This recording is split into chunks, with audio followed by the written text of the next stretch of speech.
Ramai beredar rekaman di media sosial yang memperlihatkan self-propelled howitzer Krep Polandia yang diberikan untuk Ukraina dihantam drone Lancet Rusia. Sebelum disikat, dua Krep tampak asik menembak posisi pasukan Rusia. Rekamannya beredar di Telegram pada Jumat, 3 Maret 2023. Dalam keterangan unggahan disebutkan operator amunisi Lancet, angkatan bersenjata Rusia, menghancurkan dua senjata self-propelled 155 mm Krep buatan Polandia. Kedua Krep ini berada di pemukiman dan sekitar hutan. Serangan Lancet ini diklaim berhasil merusak senjata tersebut.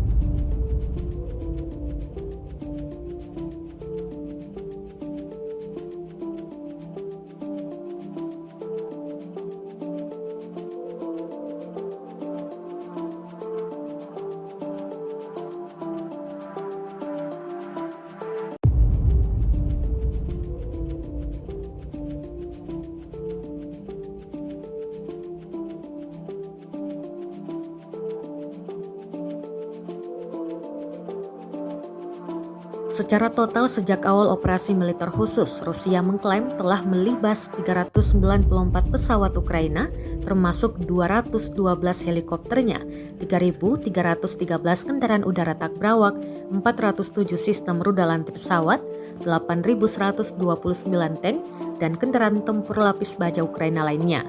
Hingga 3 Maret 2023, Ukraina juga mengklaim Rusia kehilangan lagi 765 pasukannya, sehingga total 151.370 pasukan Kremlin dieliminir.